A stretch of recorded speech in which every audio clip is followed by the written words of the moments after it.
Okay, well, it is time to get started, so we may as well go ahead and do that. Thanks for hanging in there. Somebody pointed out that we might be interfering with happy hour. So if anybody wants to go bring us drinks, that would be fine. Make this fun. I take it good for luck from last night. I believe so. So, folks, if I haven't met you yet, actually I know that I haven't met anyone here in the room. Why is this coming into my eyes like that? My name is Rob McKenna. I'm the Deputy Regional Administrator of the Region 3 Office of Intergovernmental and External Affairs, the Health Resources and Services Administration. It's my pleasure to be here with you. And we have two subject matter experts today leading us through this discussion. Jeremy Hedrick, President of Dial Care, and Jennifer Comerford, Vice President of Scheduled Care at Array Behavioral Care. Thank you both for making yourselves available and sharing your expertise and experiences with us. You all know the drill by now. Those of you remotely, thanks for joining us. It looks like we have about 5 of us remote so far. So thank you also for hanging in, and you can actually have some cocktails that we won't be seeing that. So this session is it's about behavioral audio-only care. And I think this is going to be a terrific discussion, hot topic for sure. And you all know the drill by now. So here in the room, you can ask questions in person. Please ask them, I'd ask that you stand up and ask a question if you have, so that this thingy here in the front can hear you, the speaker, or the speaker. And those of you remotely, if you could please post any questions or comments you have in the Event Mobi app, not the Zoom room, please, but in the Event Mobi app, and I'll be monitoring that, and I'll read your questions as they come in, as we have time to do that. And so this session is really just designed to be very conversational. We have some a handful of questions that we've developed to kind of get the conversation started, but we really thought you could ask questions either to the subject matter experts here or the subject matter experts in the room, and we can just have some conversation. So, and we do have 2 polls that we ask folks to complete if you haven't already. So let me pull up those polls. Should pull them up, I'm going to read them to you. So those of you remote, please participating. If you haven't completed them already, please do. The first question is, what is your main role in telebehavioral health delivery? And the second one is, walking into the session, which of the following statements would you say represent your current thinking about audio-only delivery of behavioral health services?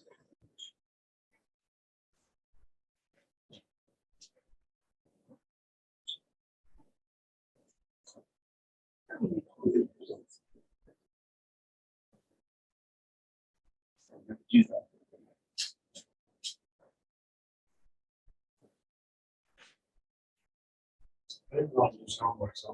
No problem. Okay, when the IT person comes back, we'll ask them how we can pull their answers up to those polls, but know that they're there. And in the meantime, we'll go ahead and get started with the conversation. And so the first prepared question that we have is, would you please tell us your thoughts on telephonic care for behavioral health? Would you say it's positive or negative? So when we first talked about this, I said I could argue either point of view, frankly, and I still feel that way.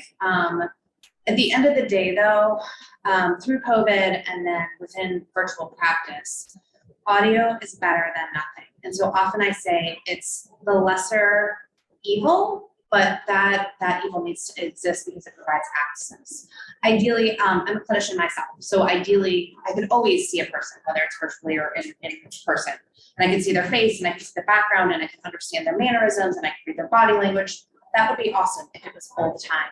But we also know that there's significant barriers sometimes to people utilizing true AV or coming in person.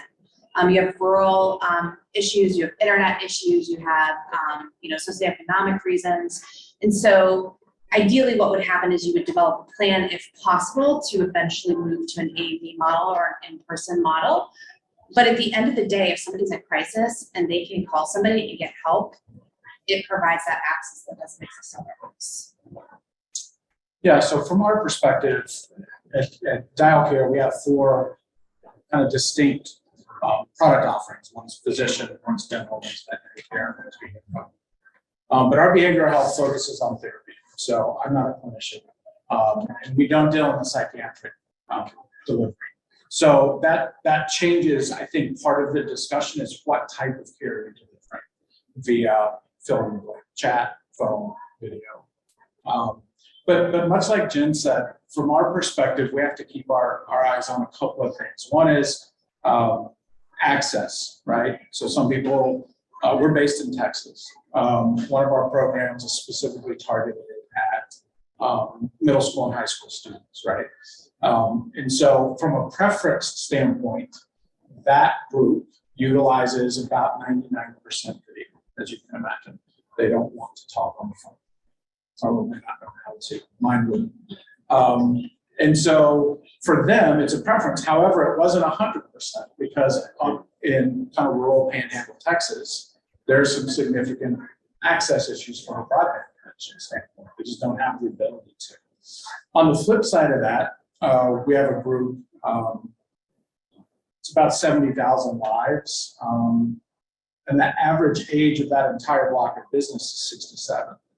And so when you look at their usage, it's about 55% phone and 45% video. So for us, I think we're all in agreement that the best outcome is going to be done through video. If you're strictly talking virtual, right? You can see them, you can see their surroundings, you can pick up on visual clues.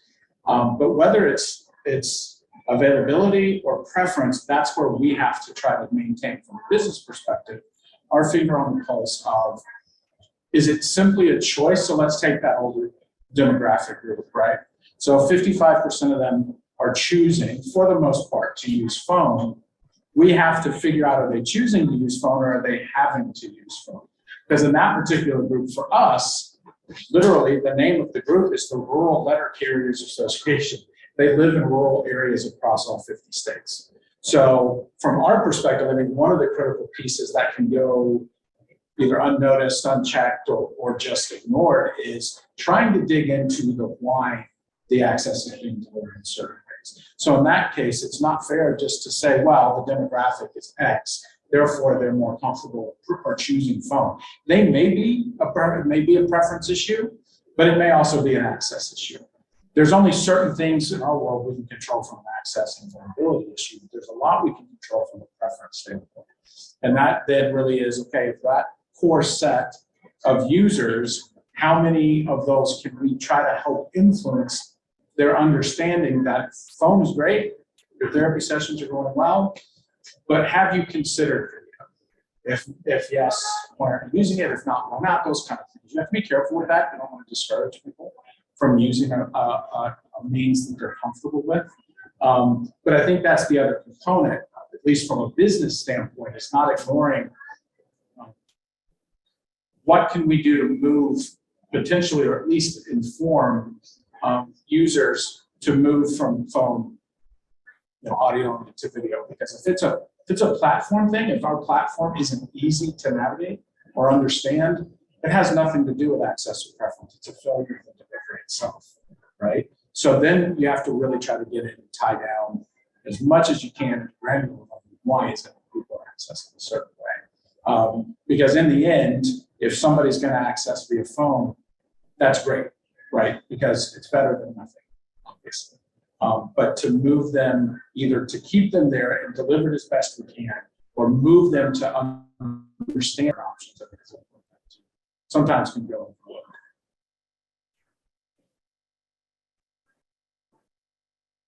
Hey, no questions in that moment yet, so we'll move on to another prepared question. I think, I have a question. oh, please. Follow up Well, please make sure you Just speak talk up. real Please loud. speak up. So I think what you're saying is great. I agree with both of you. I am almost second paid next week I graduate. And so as a behavioral health provider, I agree. I want to see everybody in person or on telehealth, put my eyes on them. Sometimes we drop a call and we can do the rest on the phone. But for what you're talking about with therapy on the phone, is that something that's covered by the insurance? Is it allowable, to do the phone call? And if it is, then if there's no liability and the insurance is gonna cover the phone call, if they're just talking and if they don't see any suicidal ideation in the phone call, then is there a risk associated with that? Is there a reason to even push them to get on your app, which I'm sure is great, but. Yeah, so it's a great question. So I think it's really, I think in our world, it would boil down to making sure the tool is as accessible as it needs to be for all users, right? If we feel like we've checked that box, it's a never-ending kind of mechanism to tool around with. From our perspective, most of our business is not in the reimbursed space, right? It's either a value add or it's an embedded service in another app. And so it's not as big of a concern whether or not it would check a box for reimbursement on that standpoint. But I'll say we get challenged a lot of people when they're doing their due diligence on what happens if, right? What happens if somebody turns into more of an issue in phone call, see what's happening. There's stopgaps for that, just from a safety perspective. But really, for us, it's more about making sure that whatever we are offering is not inhibiting them from continuing to use it clinically necessary, right? Because it really does become a choice for users of that. So currently, with the waiver, the emergency protections, it is covered. You have to have very specific documentation as to why you're doing it, what the reason is, etc. So I have a sense that can go away. And in terms of like follow-up question, like what do we need? We need the waivers change. We need policies to change and keep up with the times. So that is a need that exists. And then as part of your other question, so when I said I was a clinician, I'm actually a therapist. So for me, I do think there's sometimes a difference between audio only for, as Jeremy mentioned, for both prescribers and for therapists. Still as a therapist, I would prefer to see my patient because there's a lot that you get by looking at their affect or seeing if their mood and their affect are congruent or incongruent, and what does that mean? Or if, you can hear rapid pressured speech, but if they're really jittery and moving around a lot, are they moving into some sort of mania? There's usually other verbal cues, but ideally I'd like to see them as well. That being said, I still feel like if that person can only access behavioral health via phone, that is still better than not accessing anything at all.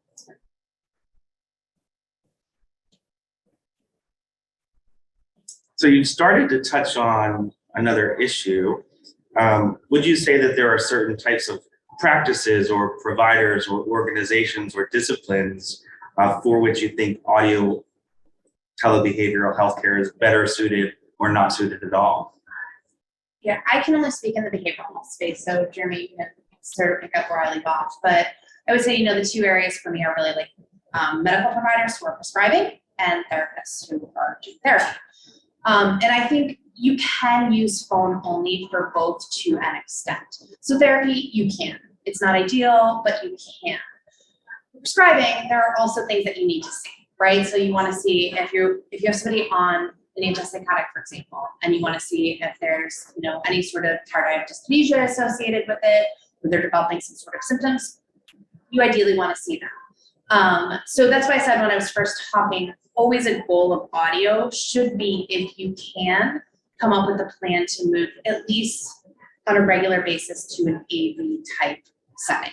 Doesn't have to be all the time. So if it's a distance issue, if it's, we work with a partner where somebody has to fly in Alaska to get to their clinic. So that's not ideal, right? We don't want to ask them to do that once a week, but could they do that every 2 months so that we can check in and see them face to face, et cetera? Yeah, from our perspective, it goes back to what tools are we giving both the clinician and the patient to get the best service they can through whatever mechanism they choose, right? So like I said, we have these four distinctly different kind of swim lanes that we operate in. So when you look at physician and vet and dental, right? There's a lot you can do via phone. There's a lot you need to see as well, depending on what they're presenting with, right? You're going to call the dentist and say, I have a chipped tooth. First question is going to be which one, where, and how did it happen, right? So in that case, again, knowing people's comfort level and or access, right? Regardless of why access may or may not be available. So in our world, there's an upload a picture feature. So you can take as many pictures as you want to upload it, even mid-console, as long as you have either a webcam or a smartphone, right? You may not have that. So from our perspective, when you get into the therapy side, one of the reasons we chose not, from a business decision, not to get into psychiatric care was this very conversation, actually, where the risk with somebody presenting audio only with strep throat or their dog just ate chocolate is of a, in our opinion, is of a different level of severity than somebody who is calling for psychiatric care, whether that's initial or ongoing, right? That was just the baseline. So can you force people into video, right? From a state reg standpoint, that was the first question we had, because when we entered this space, that wasn't accurate, right? Some dictated audio, at least as an initial means of connection. And so we said, listen, even though we can do it from a systems perspective, let's set that aside. Because from a therapy perspective, especially like when we get to our student program, it's a great example. Most of our students, right, we've had tens of thousands of consults through our student program. The average number of uses among that entire block is less than 2, right? They need somebody that's not a parent or a coach or a pastor or their school counselor to tell them what they're going through is going, here's some tools to get through, right? And there's then a whole other segment of students that need much, much deeper care, right? But that's not the majority. The majority of the stress, the anxious, the depressed, right, in the student body. And so what we find is even in some other blocks of business where they're averaging 15 to 20 sessions over a 6 to 8 process, audio is getting them through, right? It's kind of crossing, it's crossing the T's, dotting the I's, and letting them have access. I think a lot of it too depends on what the relationship is with their therapist. I'll use my middle son as an example. This, so we're good. So when he first, he deals with high anxiety and depression, right? He's 17 right now. When we first wanted to take him to counseling, he absolutely refused. The stigma was so real to him. Preaching the choir here, right? But finally, after 6 months, got him to go, realized it was helping. Then he was all thumbs up, big mover. Took some time off, and then kind of high school and everything hit, wanted to start seeing somebody again. Right around that time, COVID hit. So it automatically was video because there was no other choice.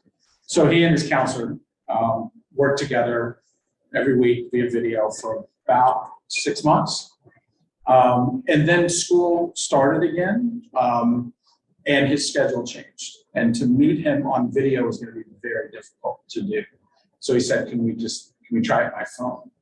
And so I just had a real world experiment happening in the house. I didn't say anything, but I was curious how both parties would respond.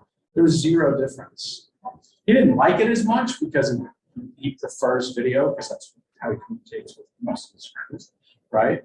But there was really, from Connor, my son's experience, there was no difference. Now, when I asked his counselor what he felt, right, because I know him as well through connections, he said, well, it was different because I knew him. I knew what to listen for and see, and I'm also dealing with something that I've had a long time to understand where he is and what he's dealing with. Now, it's interesting though, because I thought I would get a different answer from him, because I see him take those calls in a much different way than he took the video, right? Like sometimes laying on his floor, sometimes sitting in his car in the parking lot, sometimes, and to me, I'm like, does that affect the outcome? I don't know, right? But I think I'm finding that the more relaxed he is, the more honest he is all the time. It's just faster to it, right?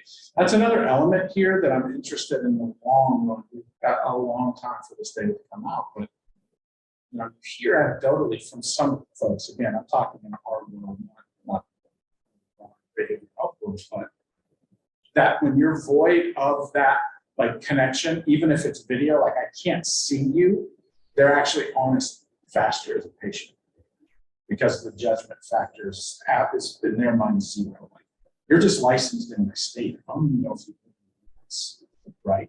I do, right? But in Texas, great example, you know, Panhandle, Spearman, Texas, could be talking to somebody in Brownsville, Texas, that they're 14 hours away from me, right? And so if I take that away and can just tell you what I want to tell you because I'm not worried about that judgment, is that a factor that will play in 1 or 2 with people, whether it be preference or will it help from a clinical outcome perspective to have that as an option sprinkled in? Interesting to watch. To echo off that, so my 12-year-old has actually a virtual psychiatrist and a virtual therapist. So he has really pervasive ADHD, pandemic exacerbated all of it. So he started seeing a virtual psychiatrist, and 99.9% of the time it's been audiovisual. So the psychiatrist can see him, make assessments of his behavior, check his affect.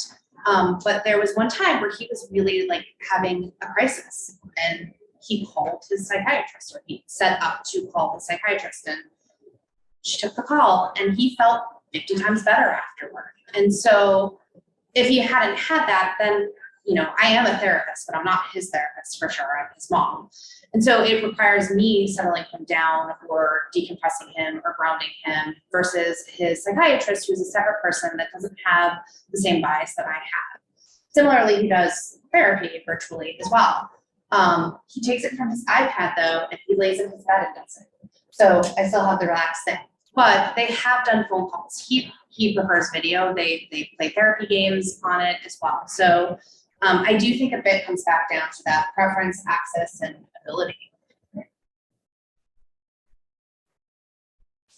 So this is going fast. We're already more than halfway through. Folks remote, if you have anything that you'd like to talk about or ask about, please type it into the event Moby. And folks here in the room, what else do you want to chat about?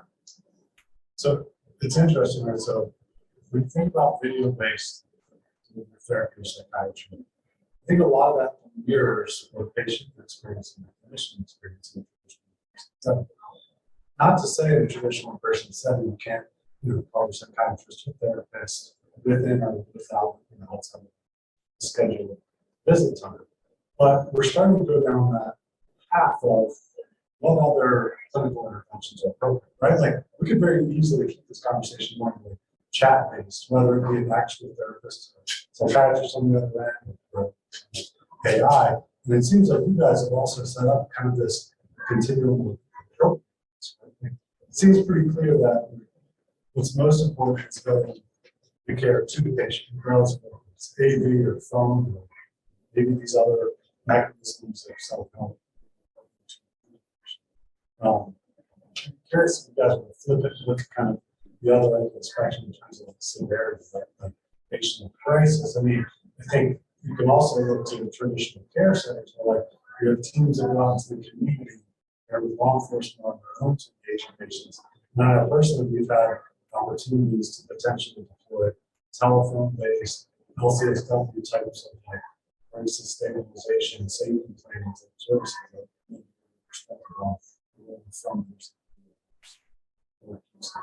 Yeah, I mean, I think a lot of it depends, like you're saying, on the acuteness of the population, right? So I know there's several direct-to-consumer platforms right now that do chat-based therapy. I think, again, at the end of the day, that's a point of access, but I would not want that to be the entirety of that treatment episode.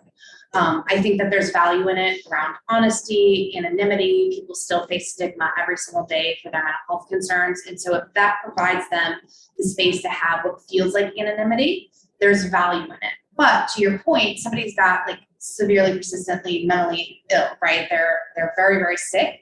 Chat's really not going to be ideal to treat them. Phone's really not going to be ideal to treat them. So again, as long as there's sort of that continuum or the idea that you're moving them toward a site-based potential therapy, even if it's just every once in a while to do that face-to-face check-in of some sort, video face-to-face, virtual face-to-face, in the room face-to-face, whatever it may be, moving toward that idea at some point on some regular basis would still, this is honestly my opinion, would be a better perspective. I will say that there's other unique opportunities though. I don't know if this is part of your point or not, but with audio only care. So for example, we're doing a project with collaborative care where all of the clinicians, their behavioral health care managers, they only do audio only. They're not doing therapy. They're doing behavioral activation. They're doing clinically based, short, brief treatment for a person who has scored high on the PHQ or the GAP with the goal of reducing their psychic pain, basically. And then they also have access to a collaborating psychiatrist who phone only talks with PCPs about symptoms that the patient has experienced. So the PCP has eyes on the patient and talk about the symptoms that they're having, both, what he's seeing and what he or she is observing, hearing, etc. And then that psychiatrist, again, via phone only, can provide consultation around prescription, what to use, what symptoms to look for, what follow-up to have, etc. So there are other mechanisms of using audio only that aren't just direct patient care. So are you getting those screenings from patients? Is it popping out from the PCP? Yeah, so the practice fills out a PHQ and a GAP patient. So if they score high, they're referred for behavioral health care management. That behavioral health care manager will work with them. They'll do additional interviewing, behavioral activation, brief treatment episodes. If they need therapy, they refer them out for therapy, whether it's in person or virtually. And then it's a counselor, the behavioral health care manager. They will repeat that PHQ and that GAD to make sure that it's decreasing as well.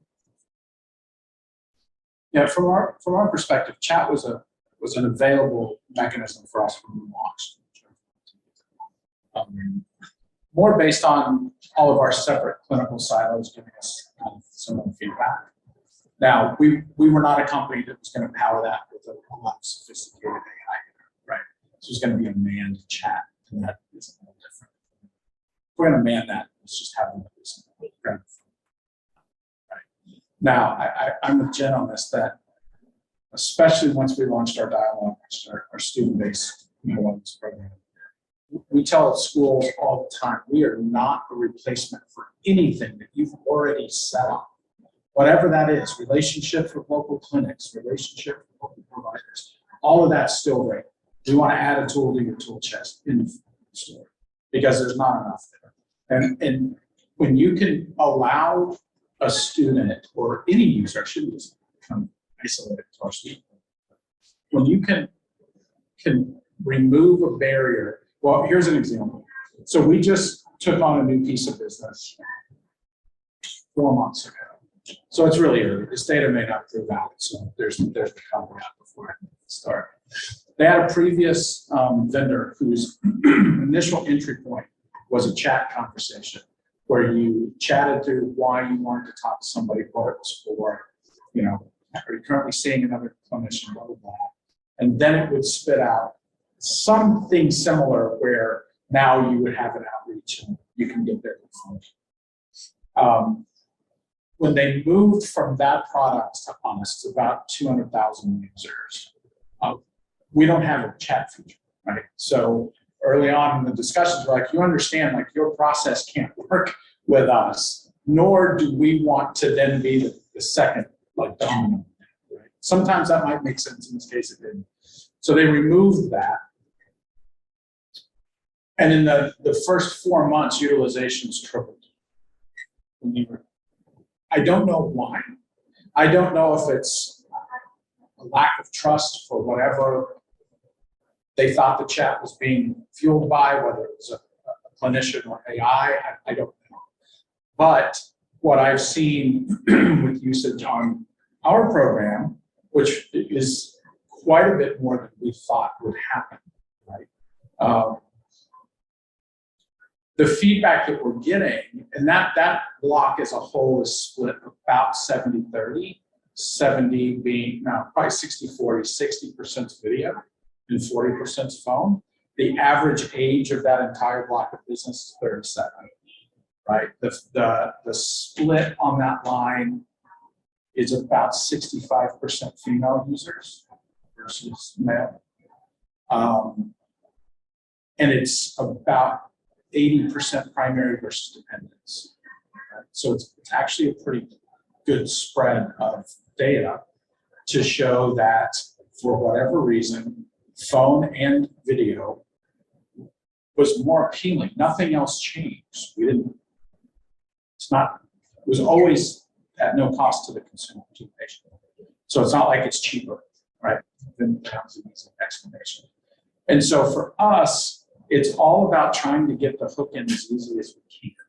Get them talking to somebody. With students, it's all about the stigma, getting it out of the way.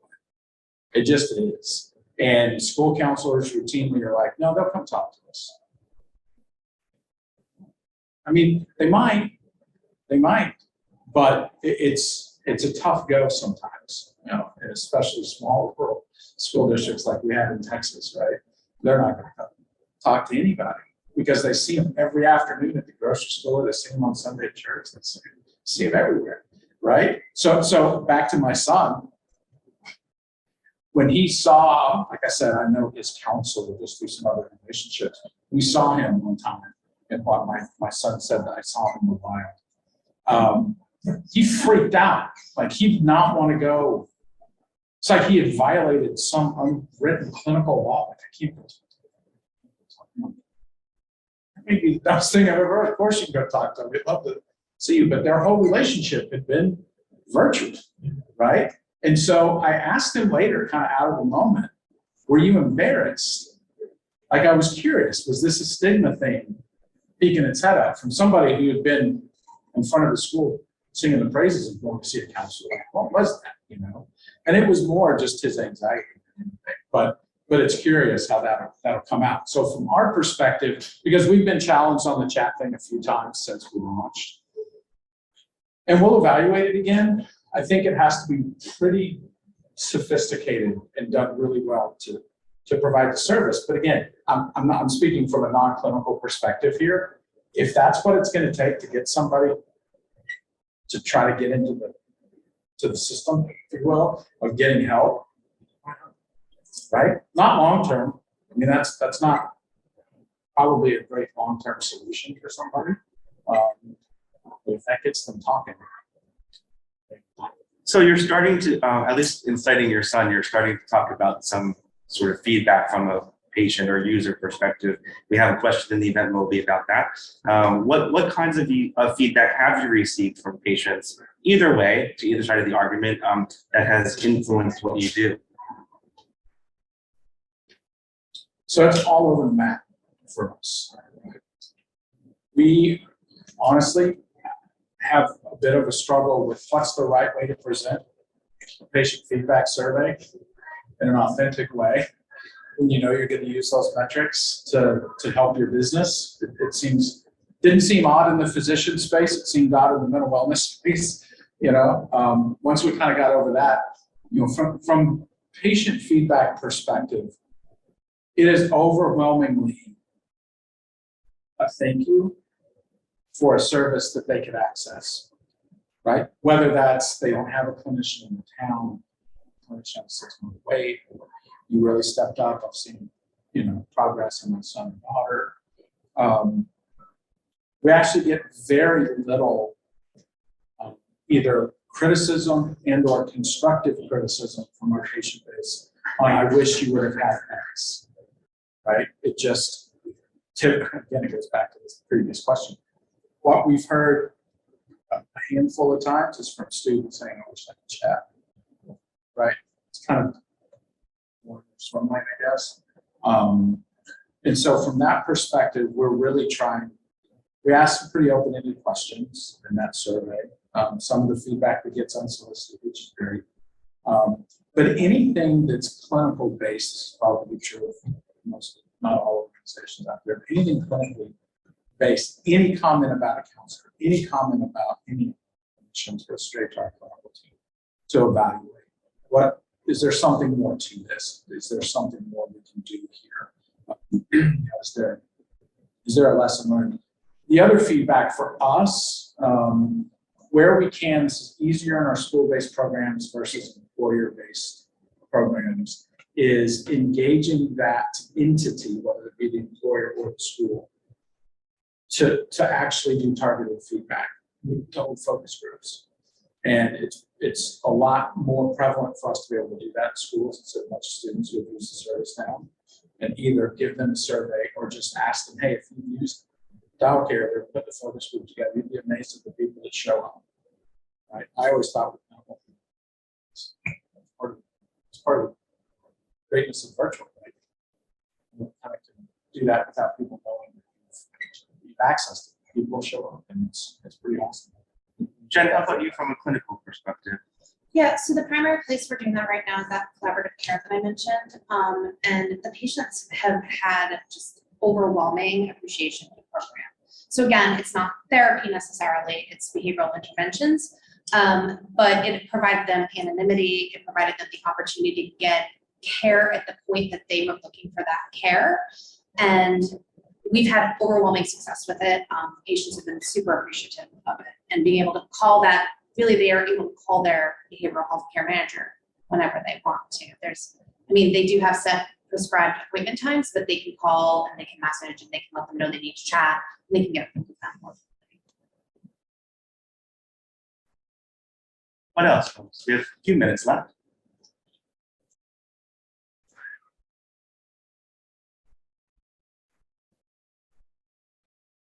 Solve the world's problem.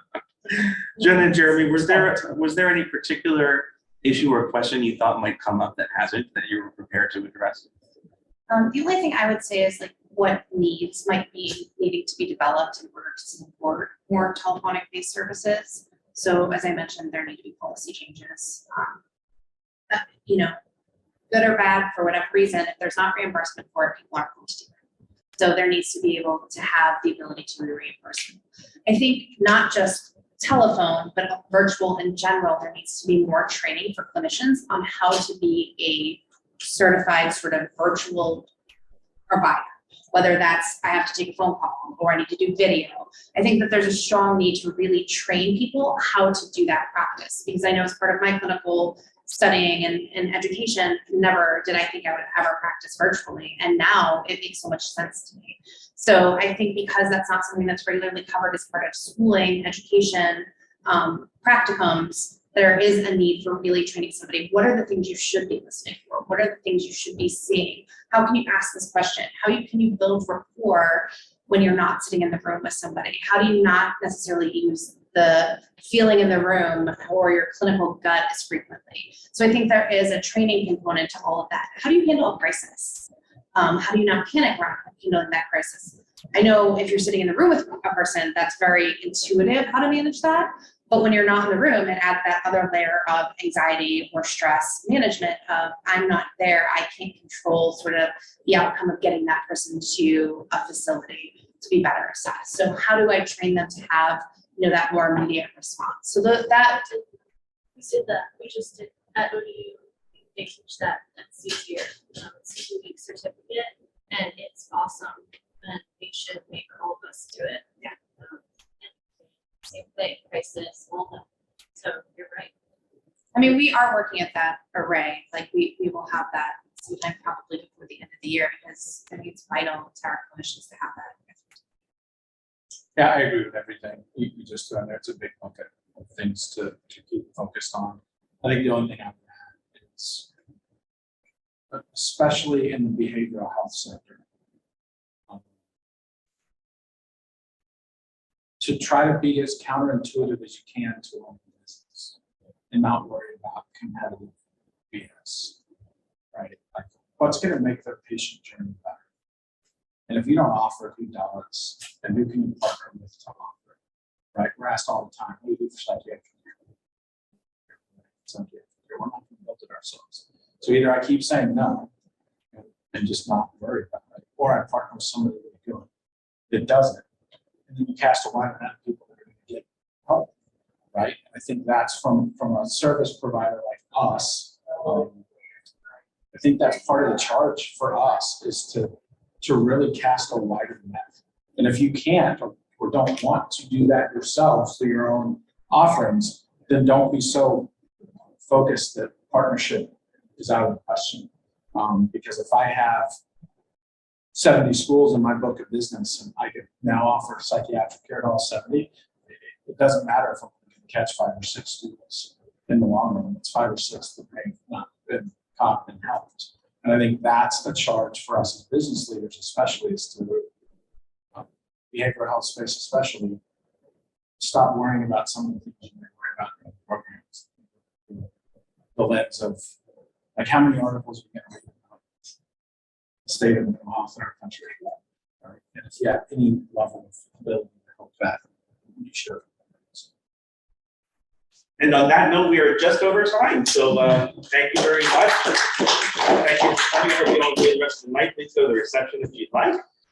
Folks online, thanks for joining us. Everyone, please don't forget to fill out your evals and have a great night.